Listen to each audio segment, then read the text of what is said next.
Okay, so I have here my camera from my friends over at APDTY, and we got this through Amazon, and we can see here we've got our dash cam and backup camera all in one kit here. I actually bought this for my wife for purposes that she has designs on. She does not want this installed in her car. She wants to be able to put it in and take it out. The nice thing about this kit is you can do that very easily. Plugs into your cigarette lighter. It actually has a suction cup that goes onto the windshield, which I can show that to you, so that you can take it in and out at will. That also makes it very convenient if maybe you travel and you want this because you're in rental cars all day or you're in company cars all day and you want something that you can take with you. So we actually have the suction cup right here. Works very good. I've already tested it out. You got a little clip here so that it snaps into place. It's also going to come with your power cable here, which goes into the cigarette lighter. The kit actually comes a little bit nicer than what I'm showing you because I've already taken it out, played with it, put it back in the box just for demonstration purposes here. But you have your cigarette lighter here. That goes to a micro USB port, so it's non-proprietary. If you need a new one, you can go out and buy a new one, or if you just like something a little bit better or you want to plug it up to your computer, you can certainly do that. It's also going to come with your backup camera. Oops, if I can get to that. And the backup camera is already going to be attached to the cable. It's also going to come with a little piece there to affix and some screws so that you can screw it into your vehicle. This is the backup camera. You'll actually see that there is a connector right here so that you can actually detach that if you need to when you're running the cable. And there we go. And the cable itself, I was a little concerned when I first saw it, just because when you're looking at it in the package, it doesn't look very long. I measured this at about 20 feet. Meanwhile, the cable for the cigarette lighter charger, that's about 11 feet. So you've actually got plenty of cable here to work with.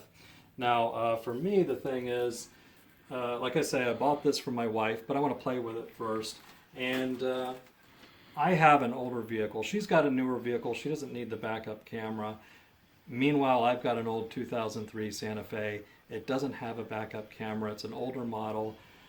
I myself am also an older model, and I have a little trouble craning back and seeing what's going on behind me. I like the idea of having a backup camera.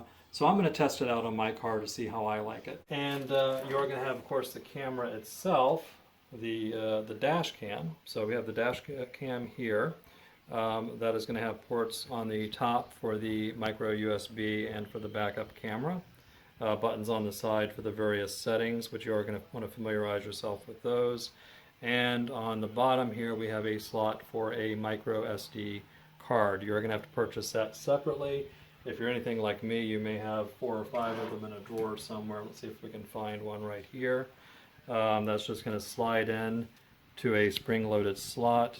So when you pop it in, it's going to click in place, and then you can pop it again. It'll pop right back out. You can only put it in one way. At first I was a little nervous. I didn't know if I was going to put it in the wrong way. It's only going to go in one way, so you're fine there.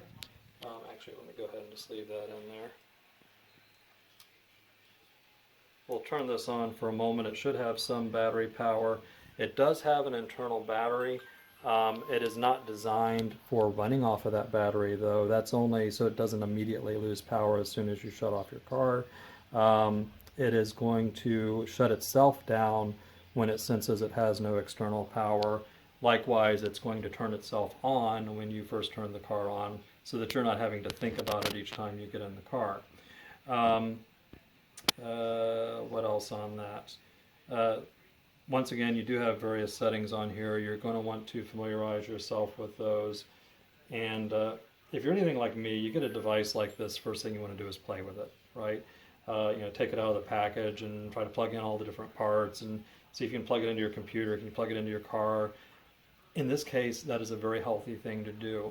You definitely want to know how this thing works prior to that day that you actually need it. You don't want to wait until you're in an accident or you're getting a traffic citation or whatever the case may be, and you think you've recorded something you haven't actually recorded. So by all means, drive down the road, take some video, come home, plug it into your computer, see how it looks, make sure that you understand what you're getting when you do different settings. Let's go ahead and go out to the car and see what we can do with this thing. Okay, now I did have to take off the back panel here to my hatch. Really easy to do. It just unscrews in a couple of places and rips right off. Just make sure you catch all the screws. Sometimes they're hidden in a few places.